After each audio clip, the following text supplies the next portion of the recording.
What's up, YouTube land? Xeno Gaming here, back with the fourth episode of my F1 2019 career mode. Here today at the Chinese Grand Prix for this interesting track. Not one of my favourite ones.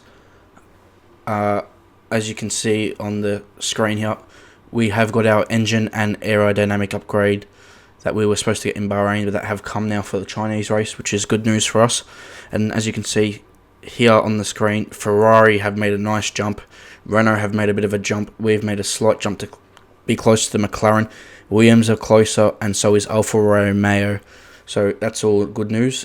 Here is Crofty now. Welcome to Shanghai for this weekend's Chinese Grand Prix. We begin with today's practice session. Welcome then to all our viewers and of course to Anthony Davidson as well. Now Ant, I wanted to ask you, obviously there's a lot of hard work involved in these sessions, a lot of simulations as well. Is this something the drivers enjoy, or is it just a routine that becomes a chore? There's nothing routine about driving a Formula 1 car, I can tell you that. 300 kilometers per hour down the straights, 4G through the corners. It's hard to ignore those forces acting on your body. It's lap after lap of hard, exhausting work. You always enjoy driving these cars, it's a real privilege. Although I must say, if you're having a day where you can't get the car to do what you want and it's generally underperforming, then it's a lot harder to stay motivated. But never a chore, no. Even if you're having a tough start to the weekend, at this point you know that if you work hard at it, there's still an opportunity to turn things around.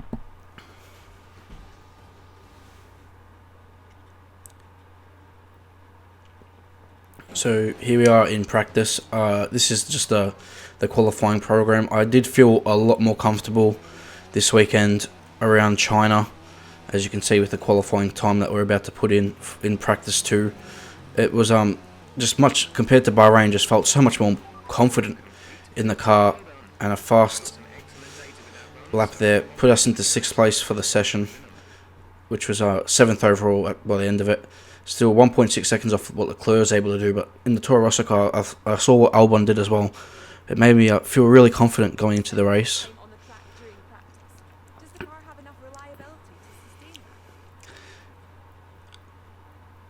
So, yeah, these reliability questions are interesting, to say the least. I think it's just because I end up going with no comment because they're all negative towards the team, and I don't want to look negative and bad towards the team. So I think no comment sometimes is just the best answer to go with. I can't remember what I honestly done this question while watching this. But anyway, as I was saying, the pace felt really good in practice too. I thought we could possibly be on to get out of Q1 for the first time this year. So I was looking forward to that. The qualifying session, practice 3 was rained out. Well, thanks anyway. So I ended up going with no comment. Must have been another negative question. And the race, by the way, is going to be wet, especially for the start of the race. So we're going to have to...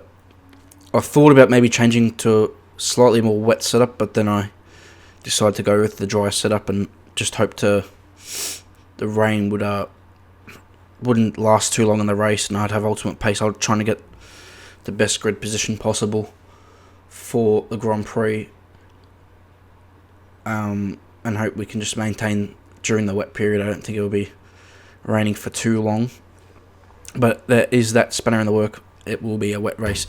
Now on to upgrades. Deciding to upgrade the gearbox, as gearbox is always one on previous games where after the fifth race the gearbox is really struggling, you end up taking a grid penalty. I want to avoid taking any penalty, and also a major engine upgrade, a spark plugs, which will hopefully help us be much more competitive in the straight line, as we are the least powered car. Let's move on to qualifying now. Welcome to Shanghai, China, for what I've no doubt is going to be a fantastic F1 qualifying session.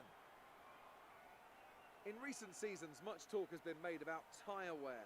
Some say it gets in the way of the racing, others say it's always been part of the sport. Are we going to see drivers trying to look after their tyres here, or throw caution to the wind and worry about that when it becomes a problem? Welcome to qualifying for the Chinese Grand Prix here at the Shanghai International Circuit. Very deep into that corner, the hairpin, toughest braking zone on the track. Cost us a little bit of time there, and now coming into the left-hander here, open up the track as much as possible, use all the available space. Ran through that bollard a few times and just seemed to be invisible, be able to go straight through it. 35.4 in our first time lap though, which I was a bit disappointed with considering that's around the same time we set in practice. And now our second lap on the same set of tyres, and we do pretty much the exact same time. So I found myself to be real disappointed with myself that I didn't get into the 34s. Now, last lap in qualifying. This is on a second set of tyres, our last chance to go through to Q2 for the first time this year in the Toro Rosso car. Starting a lap, got to build up, lost a bit of time, probably not optimising that exit. Anyway, coming into turn 1, really hate this corner, it just takes forever, and you've really got to be patient, and I'm not a patient person on the throttle. I'm eager to pick it up. That probably is a detriment of mine, probably why I lack that ultimate pace. Coming through now, not a bad exit, gained a little bit of time there. I have to say, this is probably where I lost a lot of time, that hairpin there. Probably cost me a couple of tenths. That's probably the only mistake from this lap. From here on out, it's a pretty solid lap. Yeah, just using as tight a line as possible to come in. You see, we're about a tenth down. We gained a bit of time through here. But look at the... Oh, I forgot about that mistake I made. But that probably didn't cost us too much. It cost us a little bit, obviously. Probably a tenth. Now, this is where we gain all the time over the last lap. Just coming onto the straight here. Gain a fair amount, a couple of tenths. Just getting the power down a lot much smoother. And then there's also time to be made up in the hairpin, which is this time I break that slightly a little bit earlier, maybe a bit too early, but we hit the apex nicely and we're able to put the power down really nicely as Hamilton goes quickest on 32.2. But this is just Q1 for those guys. Coming to the final corner, a bit unstable, but half a second up, and it only puts us P19 for the Chinese Grand Prix.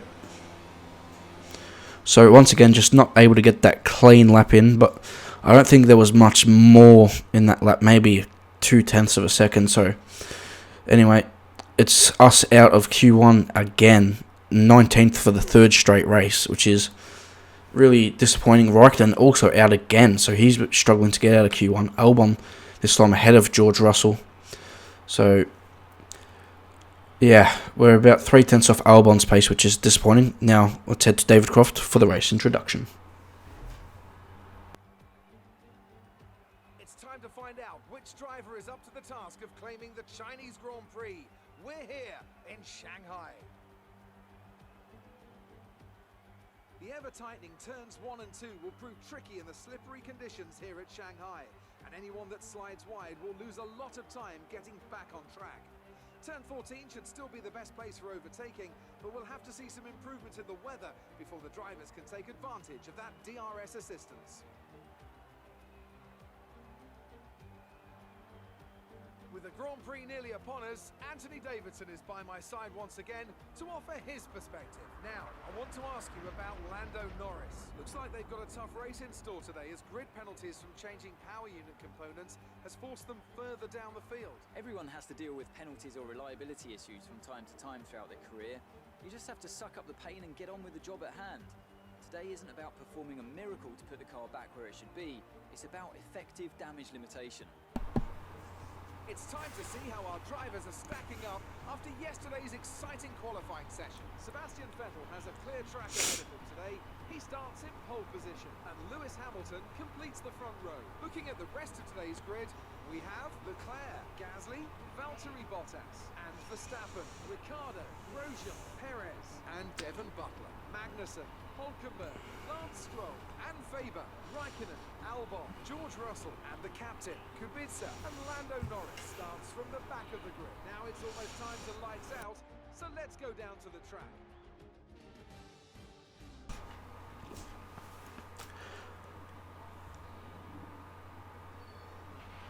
Okay, here we go. I know what you can do. Don't let me down. Welcome to the 2019 Chinese Grand Prix. Here today, a wet start on the intermediate tyre, which is, at the time I was shitting myself because I haven't driven this game yet on the rain. This is the first time of asking to drive in the rain. So this is not going to be comfortable exactly for me. But now, race strategy should be simple. Go on the intermediate tyre. As soon as that dry period comes, switch on, go onto the dry tyre. So that's the strategy for today's Grand Prix. We are starting 18th because Norris this time had a grid penalty. So here we go, 5 red lights. And it's go for the Chinese Grand Prix. A good start by the Racing Point car there. Leclerc's also got a good start. He's pulled alongside Hamilton. Vettel clearly leads into turn 1. Verstappen there by himself in 4th place. As the cars weave through turn 1, here is the midfield battle with Haas and Renault. I think that's Magnussen and Hulkenberg. Yes, it is Hulkenberg. And now Vettel leads, Leclerc's on the inside, and Bottas slows down. He stops in the middle corner. There's a bit of an incident mid-pack here. The Haas car's sitting in the middle of the track. The Sauber's sitting there. We go around the outside of a few cars here. Now, from my point of view, what happened at our start, so it's a bit of a chaotic first corner here, which has brought out the safety car in this Grand Prix. As you see, we didn't get the best start. Kubica got past us, Norris up the inside, and they made contact. Kubica goes into a spin. We avoid Kubica. And now I stupidly here try to go up the inside of Norris. He closes that door. And then the cars just stop because of the incident ahead. And I break... Thanks, Jeff. I break my front wing, I got copped a 5-second penalty. So at this point, I was really annoyed because I've got 5 seconds and I've got to come in for a new front wing. But that was okay because it was a safety car, so I could catch up to the pack. It was the 5 seconds I was annoyed about because I didn't think I did anything wrong. But then I was really happy when I was able to serve it under the safety car. I didn't think that would happen. So that was positive for me. It was back at square one. We're on new set of tyres, new front wing. We're going to go back out there. We're going to be on the back of the pack. And it's going to be hopefully a positive second chance at this Grand Prix. We've been thrown a second lifeline for doing a stupid move. I shouldn't have put my car where I put it in a bad spot, and it deserved to have the front wing taken off. Anyway, now coming to the race start, we're behind George Russell, who's in 19th. I'm not sure how Kubica got ahead of him and how he's gotten ahead of a few cars here actually. Not sure where that's all happened because he was turned around at turn 1. But the two Ferraris now have a 1-2 because Leclerc was able to get past the Mercedes. In fact, Hamilton, both the Mercedes have dropped behind both the Red Bulls. I'm not sure how that's all happened, but it has. Excuse me. As we're just trying to find our feet in these conditions. And really tricky as the pack bunches up in the turn 4. I was really early on the brakes. Didn't want to lock up, didn't want to go into the back of George Russell more than anything. Just being really conservative at this point of the race. But we get a great exit here. And almost having a go on Russell. And he leaves the door. No, he closes it. Not quite there. Will we have a go into the right-hander? No, nothing doing there. So, I really feel quite pacey at the start. Norris being holding up Magnussen here. He's struggling on this first interlap. You can see how much Norris has dropped back compared to the cars ahead. So, Magnussen having a go, but Norris defends the inside line. Russell now gets involved. He goes around the outside of Magnussen, now turns to the inside for turn 13, the long right-hander. We're just sitting back, biding our time. Not exactly sure where to put my car. We've drifted out wide here. But now we get in the slipstream and we've got a much better run than George Russell. We pull out into alongside, but now he's got the slipstream off Magnussen, so he pulls clear ahead. We jump back in the slipstream. And now we're going to go to the outside as Russell defends the inside. We brake a bit early, but we release the brake pedal, going around the outside of George Russell. Great move there, really nice, well done. You can get a much better exit than Norris. We get past him, and we're alongside Magnussen into the last corner. What a move, 3 cars in the space of 2 corners there. Unbelievable stuff, and now we're into P17. Norris slips back ahead of Kevin Magnussen.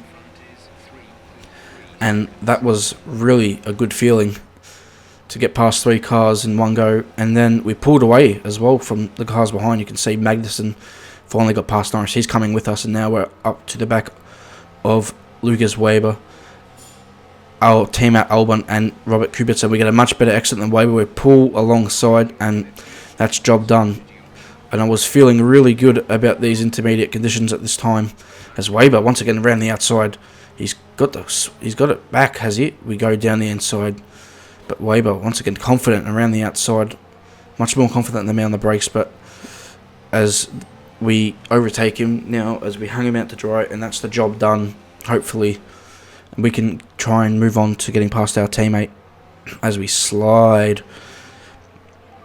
Now, Jeff gave me the strategy option to stop at on lap 8 because Albon's ahead. They gave him the pit preference, which is a nice thing to see on this year's game, that they do give your teammates the pit preference if they are ahead of you, which is cool to see. But I thought I'd rather stack and take a bit of pain in the pit lane than do another lap on intermediate tyres, because the track is now ready for dry tyres as Webber goes around the outside. What a move by Lucas Webber. Unbelievable. Great driving from him. He's done that a few times to me already this year, going out the outside. I come back up the inside. Then I realised I'm pitting and he was turning, so I accelerate past him as we come into the pit lane as he goes around for another lap. So we now come out on the dry tyre, and we're behind Magnussen now, unfortunately, from stacking. But as you guys will see, this was much better, I should say. I don't know what word I was looking for there.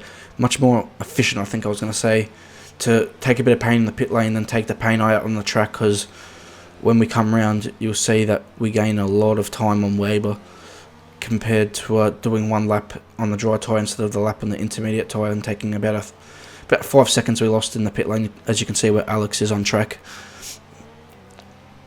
And we are closing up to Magnussen here. We are on the soft tyre.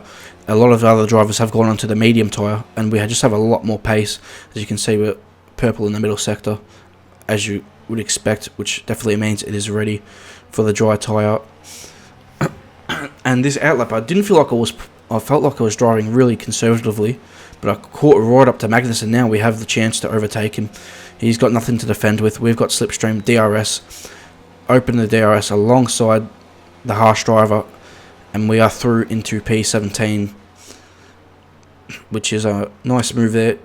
Got it stopped nicely, hit the apex beautifully, and that's job done on Kevin Magnussen. You can see how we set that move up, just caught him gradually over the lap, just the soft tyre giving a lot more grip in these early phases, just heating up a little bit quicker. And there you can see in the pit lane where Weber is, and you can see we were side by side.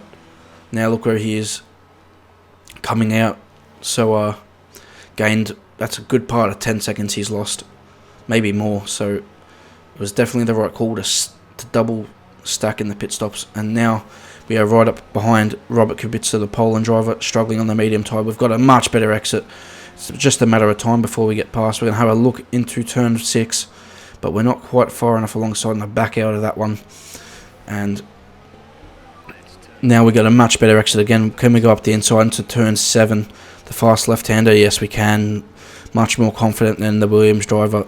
Dispatch of him pretty quickly, because he won't have the pace that we have in this race. So that's a job well done there. Now we're on the back of our teammate Albon, and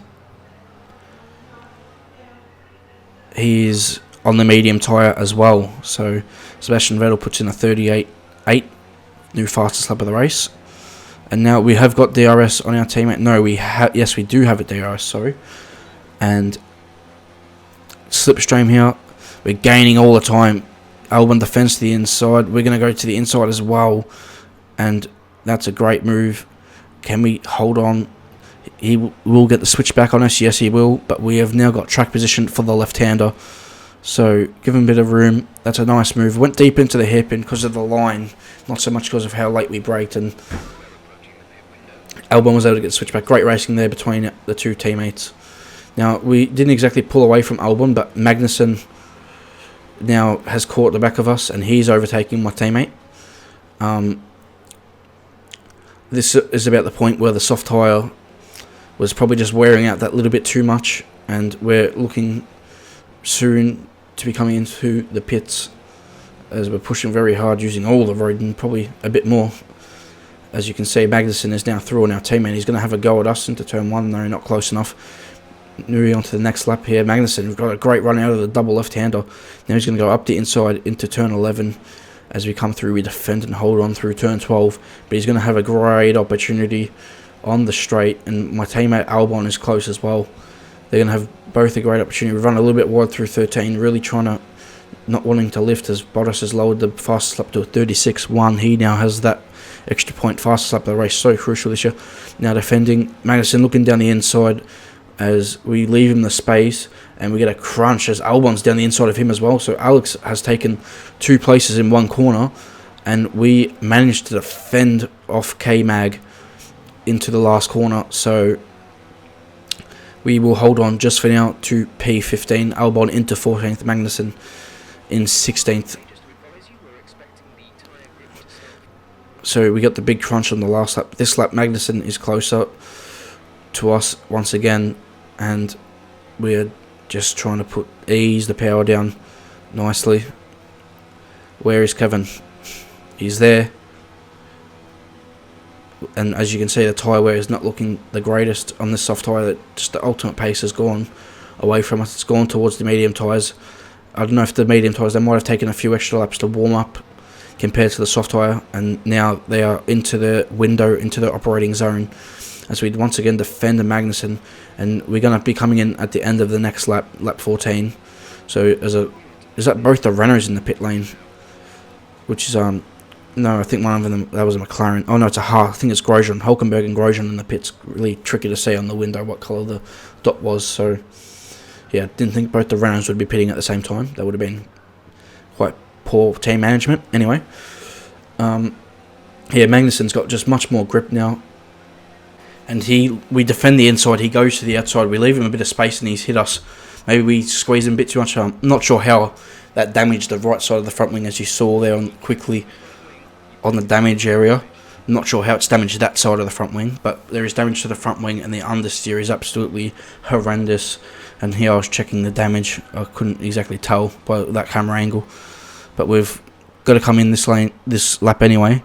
But now I'm probably going to be changing the front wing, which is going to cost us a good part of 10 seconds, just in terms of time we lose on the track, and then having to change it in the pit stop. So it's the second time we've had to change our front wing in this race. You can see much I was struggling to get the car stopped from losing that extra front downforce. So really disappointing to have that accident, because now there was a slight chance of points. I think that is all but gone from now. So yeah, really disappointing to have that accident with Kevin Magnussen. It was an exciting race up to that point.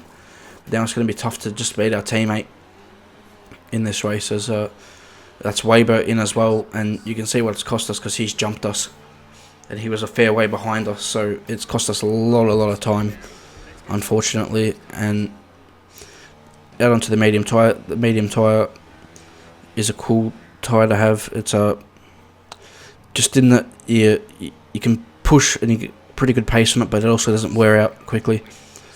It's like the ideal tyre. But hang on, we have a chance now, as Sergio Perez is out of this Grand Prix. The tables have turned in our favour once again. 2 safety cars have really helped us. The one on the first corner accident, and now Sergio Perez, as you will see here, is here at the hairpin, parts fairly quite away from the circuit, but the game has triggered the safety car. It has helped us. Now we're here on the restart, and we are in 18th. Russell behind us in 19th, so he's made a pit stop. And we have once again got life with a fairly good set of boots now to make a real impact on this race. And there is a really optimistic and chance at points here today, as we follow Weber through the snail section. Hate this part of the track, just takes so long. But we get a good exit here, and we've got an opportunity now to overtake Lucas Weber, but he's pulling away from us on the straight. But we're going to dive down the inside. We're alongside. That's job done. We're going to squeeze him out here. No, we leave him the space. Actually, we were nice, but we get a much better exit. And we're up into 17th place now, behind Lando Norris in the McLaren, who is not having the best of times. He started last. He's up to 16th here. We've got a boatload of understeer heading onto the main straight. Now Weber could have a chance. He's a bit far back. We're not close enough to make an impact on Norris. No DRS yet, and Weber, with that Ferrari-powered car, he's got an absolutely almighty run. He's going to go around the outside. He's done it to us before around the outside, but this time we're a bit more deeper on the brakes, and we squeeze him out and hold on to 17th place for now, which will hopefully now be looking to make an attack on Norris. As our teammate Albon comes into the pits. Now, I'm not sure why he's pitted. He's coming for the medium tyre again. Not sure why he didn't do that during the safety car. I thought maybe he was going to run a bit longer and go onto the soft tyre, but he didn't do that either, which is what a few other drivers did. I still don't get why everyone just didn't come into the pit lane under the safety car, which is a bit of a weird one, but that's how it was. Now, back onto lap 21, we're still trying to chase Lando Norris, but we're just too far back. But we go that deep into the corner that I'm forced into an overtake move, and it's worked. I couldn't believe it. I thought I was going to, as soon as I braked and saw how much the closing speed was, here we go around the outside. Yes, we hold on. Great move. Not on purpose, by any means. Just went around the outside. Went around the inside, and I couldn't believe it had worked. Yeah, I thought I was going to break my front wing. And here we have a huge moment on the exit of turn 13. Now Norris has a chance. Any chance of overtaking Kubica is gone. We go to the inside.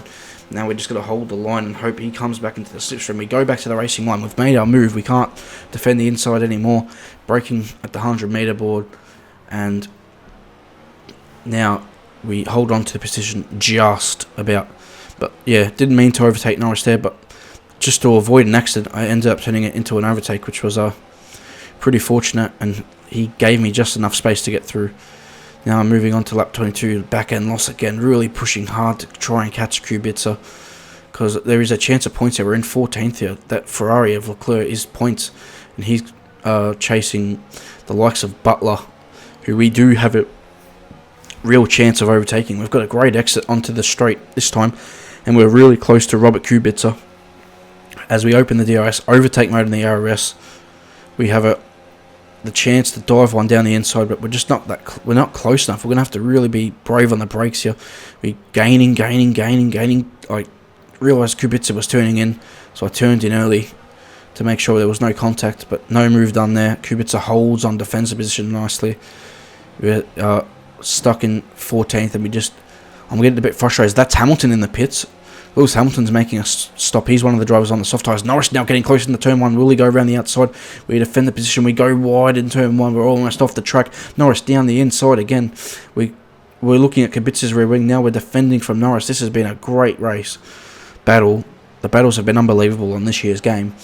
And we just hold on to Norris. And Weber sneaks through as we hang Norris out the dry. So Weber's gained the spot. Next lap, lap 24, we're back on Kubica. Devon Butler's down the inside of Lance Stroll as Leclerc's got past all these guys. And he's past one of the Renaults, and he's onto the harsh driver as well. Now we're on the back of Kubica. We're close. We're going to have a deep lunge down the inside. We're late on the brakes. Kubica closes the door. There's contact. We break a bit of our front wing, but that's okay. It's not too bad. We can deal with it for now. Will cost us a little bit of time, but we can deal with it. But that chance of getting points might just have gone out the window. I was getting a bit impatient behind Kubica, and I thought, no use just sitting here. We might as well try. The Daniel Ricciardo theory. You're not going to just sit here and not have a go. You got to have a go. And we did that. Didn't pay off. That's unfortunate. Now we've got real pressure from Lucas Weber, and the understeer is prominent through this corner. We just struggling to put the power down. And he gets through, but we do get back in the slipstream here. We do get the RS, which is wrong. We shouldn't have got the RS. I'm pretty sure we were behind Weber at the detection point. Not sure how we got it. But now Norris is behind. He's slipstreamed us, and he's gone down the inside of Weber as well. We are deep in the corner, struggling to turn. Here comes Weber and Norris, and there's contact. There's more contact. There's more broken front wing. And Russell's through past everybody. Norris is through. Weber's stuck behind once again, and here comes Lewis Hamilton on the soft tyre. Really disastrous Grand Prix for him, and his chance of a great result is not going to be good. With Vettel leading this Grand Prix, he's losing a lot of points in this championship right now. and at this point I could feel the understeer, and I thought our chance of points is over. I might as well come in. But at this stage I was still thinking about staying out. But then here comes Hamilton down the inside. He gets the job done, and we actually get a much better exit, but eventually he just pulls away. I wasn't going to fight that too hard. And then here comes Lucas Weber as we run a bit wide, and here comes the torpedo, and bang, that's a red front wing on the left side now, and all turning has gone, and now Weber will get through here on us any second. As is, you can see the understeer is immense. So knowing there's, you could see on the braking there, I just had no more downforce, and I was absolutely holding up Weber a treat, and I wasn't interested in letting him go through, but eventually through turn 13 just had no more turning. So I decided to save a bit of ERS here, and here's a replay actually of the incident from the highlights package. But you can see it all ended up squeezing. 3 into 1 doesn't go, and Weber got squeezed between the two of us, and eventually his front left hit my rear, and I got spun into Norris. Anyway, I put on soft tyre, turned up all the engine modes, set the fastest lap, took away the point that would happen for the top guys, come home to finish in P19. But we did get the fast lap of the race as a consolation prize. It was a really fun race for me, but 19th was not ideal.